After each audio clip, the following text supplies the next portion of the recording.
Assalamualaikum warahmatullahi wabarakatuh. Saya Ista Zahra dari kelas 10 ingin menceritakan sebuah cerita rakyat Indonesia yang berjudul Keongmas. Pada zaman dahulu kala, hiduplah seorang raja yang bernama Raja Kertamarta. Ia memimpin sebuah kerajaan yang sangat indah dan megah. Kerajaan tersebut adalah Kerajaan Daha. Raja Kertamarta mempunyai dua orang putri yang sangat cantik, Dewi Galuh dan Chandra Kirana. Kehidupan mereka sangat bahagia dan berkecukupan. Pada suatu hari, datanglah seorang pangeran yang sangat tampan dari kerajaan Kahuripan. Pangeran tersebut bernama Raden Inu Kertapati. Kedatangan pangeran tersebut adalah untuk melamar salah satu putri raja, yaitu Chandra Kirana. Kedatangan dan maksud pangeran sangat disambut baik oleh Raja Kertamarta.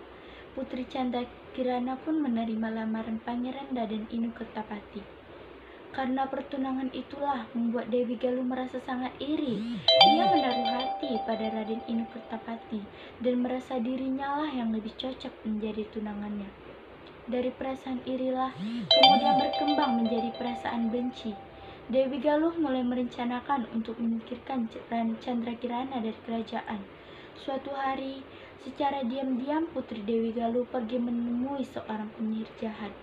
Ia meminta bantuan kepada penyihir tersebut untuk menyihir Chandra Kirana menjadi sesuatu yang menjijikkan, dan Pangeran Raden Inu pun menjauhinya. Ia pun berharap menjadi pengganti Chandra Kirana sebagai tunangannya. Penyihir pun menyetujui permintaan Dewi Galuh, namun penyihir tidak dapat masuk ke istana karena akan menimbulkan sebuah kecurigaan.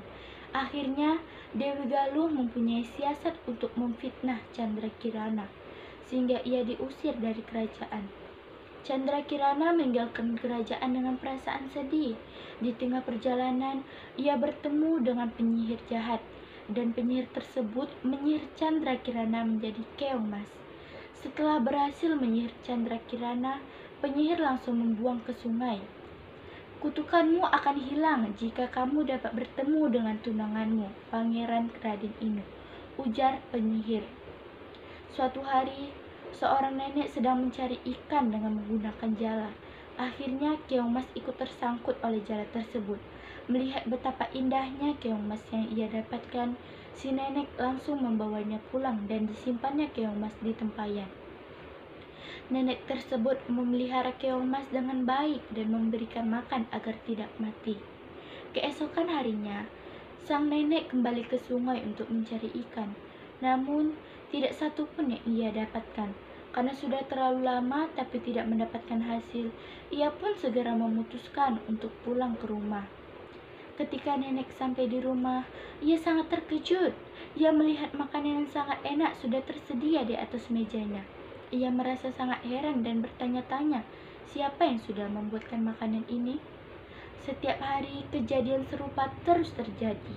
Karena merasa penasaran, sang nenek memutuskan untuk pura-pura pergi ke laut. Sebenarnya ia ingin tahu dan mengintip siapa yang sudah membuatkan makanan setiap hari. Sang nenek sangat terkejut melihat keongmas yang ia simpan di tempayan berubah menjadi seorang gadis yang cantik jelita. Gadis cantik tersebut langsung menyiapkan makanan di atas meja.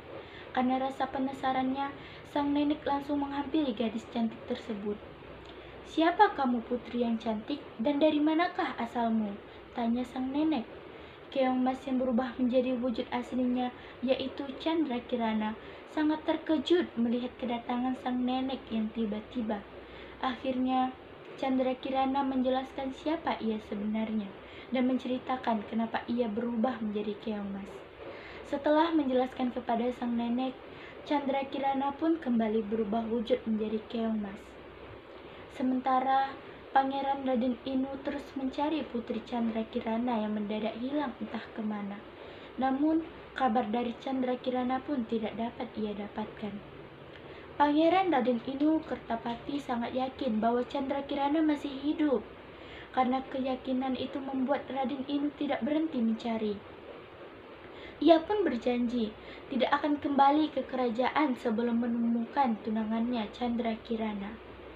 Akhirnya, penyihir jahat mengetahui bahwa Pangeran Raden sedang mencari Chandrakirana. Ia mencari cara agar pangeran tidak dapat menemukan Chandrakirana. Ia pun menyamar menjadi seekor burung gagak.